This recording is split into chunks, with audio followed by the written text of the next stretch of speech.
السلام علیکم dear students, آج آپ کا جو یہ کورس ہے آئیڈیالوجی اینڈ کانسٹیٹیوشن، اس کا یونٹ نمبر 9 ہے اور اس کا جو لیکچر نمبر 3 ہے، آج ہم اس کو ریکارڈ کر رہے ہیں اور آپ کے سامنے پیش کیا جا رہا ہے۔ کانسٹیٹیوشنل ایکٹیویٹیز ان ضیاء ارا کی ہم بات کریں گے۔ ہم نے پہلے دیکھا تھا کہ جو پہلی 7 ترامیم تھی وہ بھٹو کے دور میں ہو چکی تھی، اور اس کے بعد پھر ہم دیکھتے ہیں کہ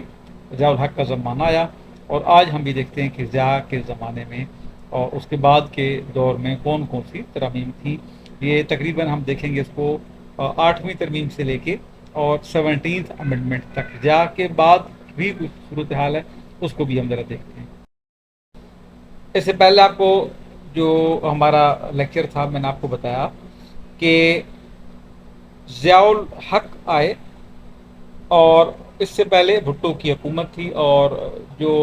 بھٹو صاحب تھے انہوں نے اپنے زمانے میں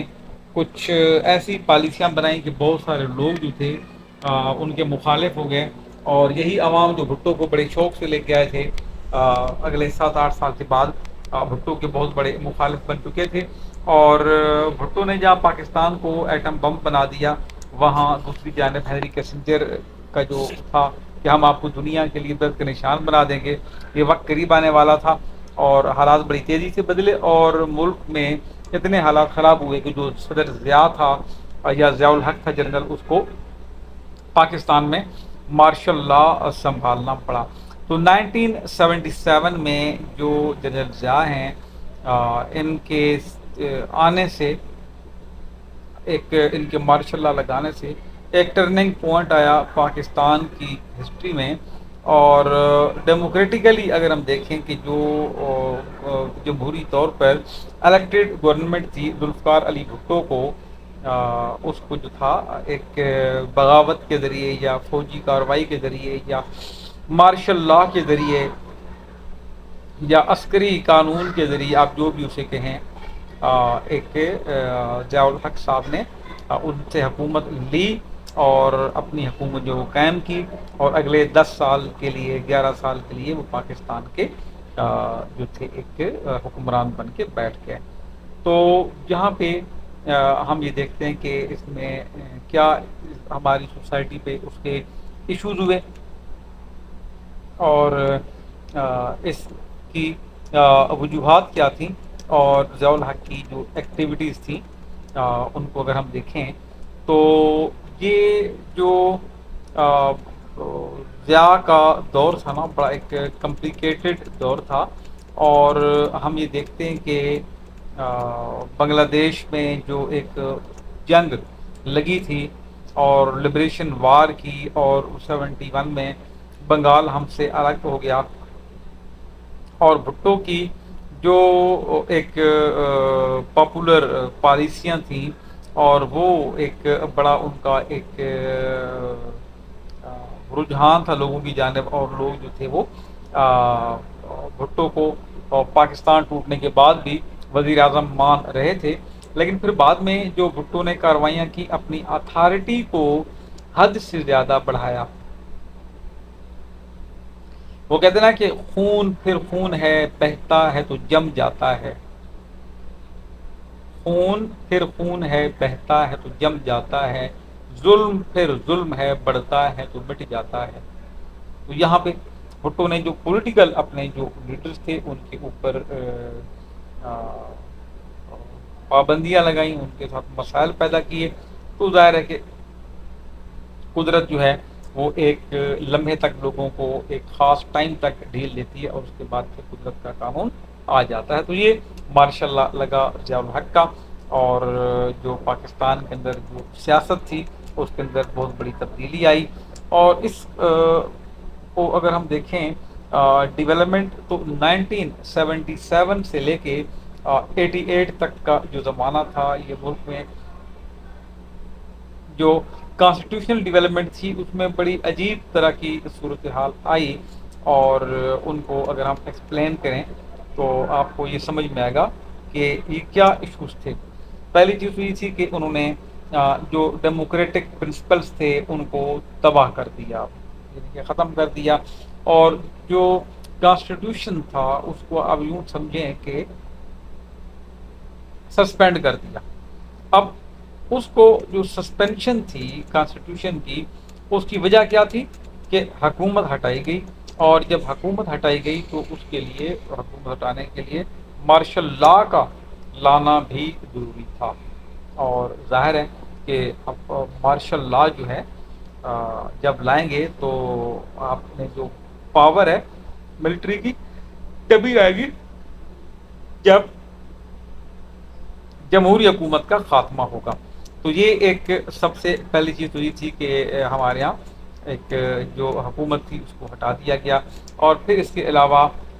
جو پولیٹیکل پارٹیسپیشن تھی لوگوں کی، اس کو جو تھا وہ کرٹیلمنٹ کر دیا گیا، اس کے اوپر پابندیاں لگا دی گئیں۔ ضیاء کا جو زمانہ تھا اس میں جو ہماری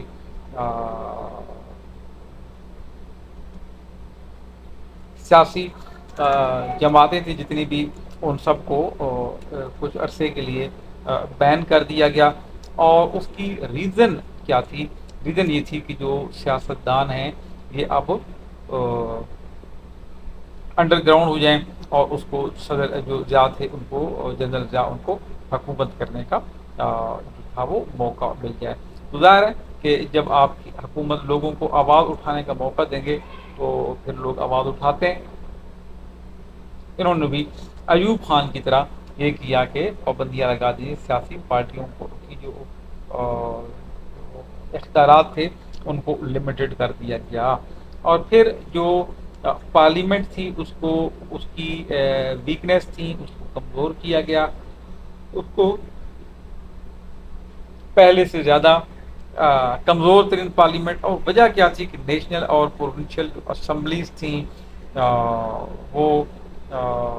ڈسمس کی ضیاء الحق صاحب نے، اور جو پارلیمنٹ تھی جو بعد میں تھوڑی سی بنائی اس نے، وہ اسے آپ کہتے ہیں کہ افیکٹولی لیجسلیشن نہیں کر سکتی تھی۔ وہ جو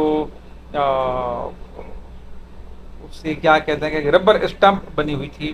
اور جو جسے ہم کہتے ہیں کہ ویکینڈ پرنسپل تھے ریپرزنٹیٹیو گورنمنٹ کے،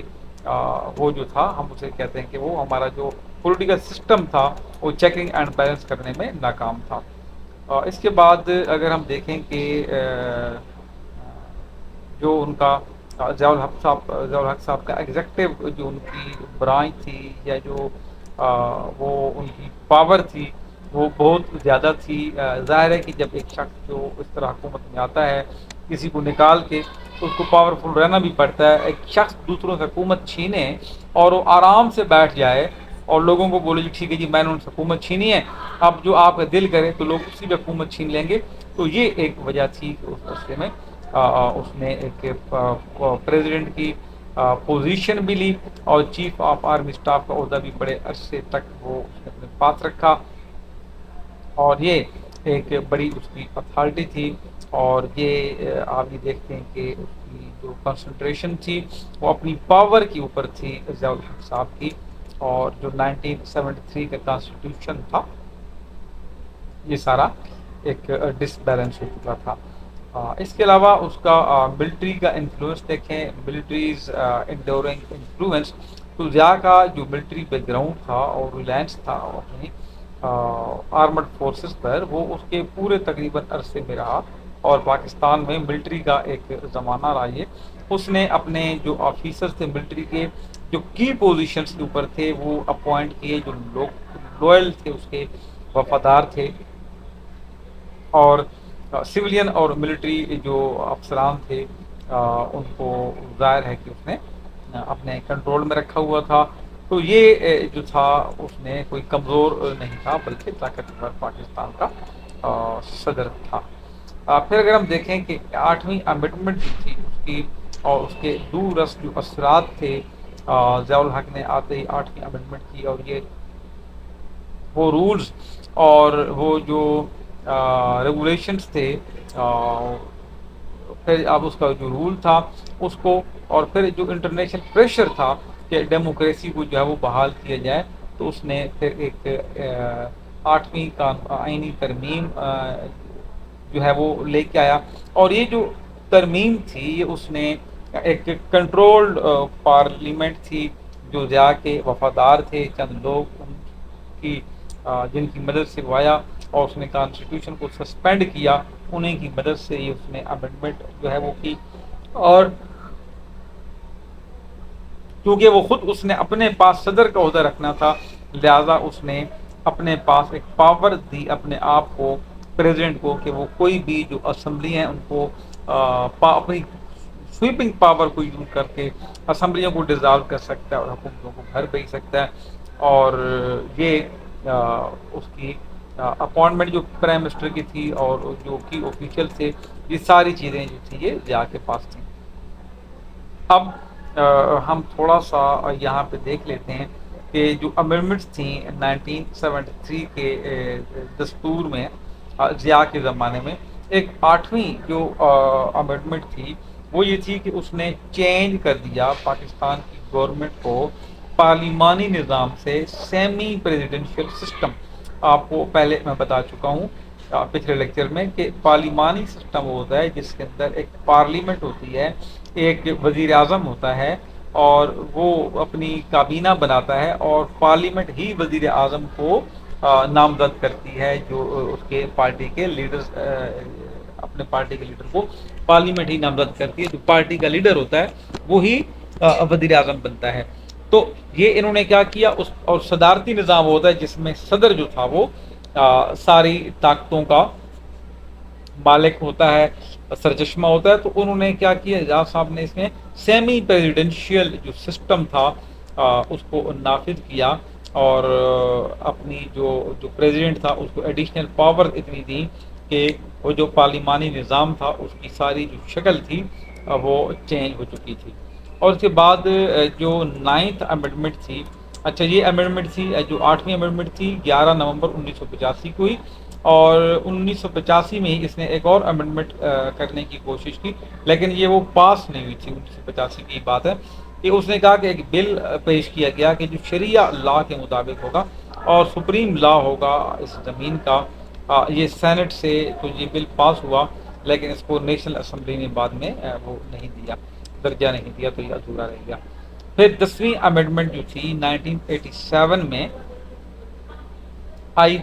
اور یہ بھی ضیاء کا زمانہ تھا 88 تک، اور اس امینڈمنٹ میں جو انٹرول پیریڈ تھا جو نیشنل اسمبلی کا، اس کو کہا گیا کہ بھئی یہ 130 دن تک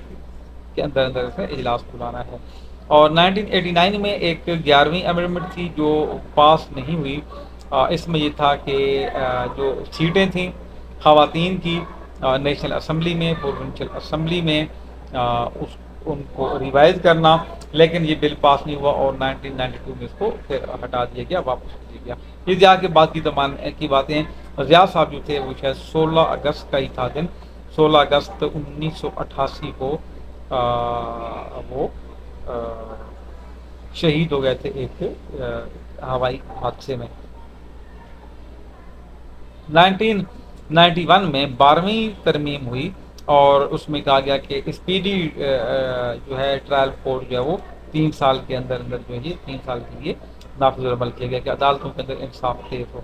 اس کے علاوہ جو 1997 میں 13ویں آئینی ترمیم تھی، اس میں کہا گیا کہ strip the president of Pakistan of the reserve power to dissolve the National Assembly of Pakistan and thereby triggering new elections and dismissing the prime minister کے 1997 میں پریزیڈنٹ پاکستان جو تھا وہ اس کو ایک پاور دی گئی کہ وہ نیشنل اسمبلی کو برخاست کر سکتا ہے اور نئے الیکشن کا اعلان کر سکتا ہے اور پرائم منسٹر کو جو ہے وہ ڈسمس کر سکتا ہے۔ اس کے بعد 14th جو امینڈمنٹ تھی 3 جولائی 1997 کو ہوئی، اور اس میں الاؤ کیا گیا ممبرز کو کہ پارلیمنٹ کے جو ممبر ہیں ان کو ڈسمس کیا جا سکتا ہے اگر ان کے اندر کوئی خرابی ہے یا کوئی کرپشن ہے یا کوئی ڈیفیکٹ ہو، یعنی کوئی بھی ان کے اندر ایشو ہو۔ 1998 میں ایک 15ویں امینڈمنٹ کا بل تھا، شریعت لا کا قانون تھا نواز شریف کے زمانے میں، لیکن اس کو پاس نہیں کیا گیا، پاس نہیں ہو سکا، یہ پیش ہوا تھا۔ اس کے علاوہ 16ویں امینڈمنٹ جو تھی 1999 میں آئی، اور اس میں انکریز کی گئی اپوائنٹمنٹ کوٹا سسٹم کی، جو 1973 کے کانسٹیٹیوشن میں دیا گیا تھا 20 سال کے لیے، اس کو مزید اگلے 20 سال کے لیے کوٹا سسٹم پاکستان میں کہ جو ملازمتوں میں کوٹا ہے انٹر سندھ کا پنجاب کا، وہ میرٹ کی بجائے اس کوٹا کو بحال رکھا گیا۔ اور 17th امنڈمنٹ 2003 میں ہوئی تھی، جس میں یہ چینجز کی گئیں کہ جو پریزیڈنٹ کا آفس ہے اور یونیورسل ہے، 13th امنڈمنٹ کی اس کو دوبارہ سے ہٹا کے 17th امنڈمنٹ میں کنورٹ کر دیا گیا۔ تو یہ کچھ امنڈمنٹس تھیں جس کے جو آپ نے دیکھی کہ زیادہ دور میں، اور اس کے بعد میں بھی یہ مشرف دور تک آتی رہی۔ 17th امنڈمنٹ تک ہم نے اس کو ایک ساتھ اس لیے کیا ہے کہ اس عرصے میں جا کے زمانے میں جو تھی ساری پاورز جو تھی وہ پریزیڈنٹ کو دی گئی 8ویں ترمیم کے ذریعے، اور جا کے بعد یہ پاور دوبارہ جو ہے وہ صدر کو اور جو وزیر اعظم ہے ان کو دوبارہ دینے کی کوشش کی گئی۔ تو یہ امنڈمنٹس جو ہے وہ ہوپ فلی آپ کو سمجھ میں آ چکی ہوں گی۔ تو نیکسٹ ویڈیو میں انشاءاللہ جو ہے ہم آگے بے نظیر بھٹو کے جو 2 عہد ہیں ان کو ہم پڑھنے کی کوشش کریں گے۔ تو آپ تمام طالب علموں کا اور عزیز ساتھیوں کا بہت بہت شکریہ کہ آپ اس لیکچر کو توجہ سے سنتے ہیں۔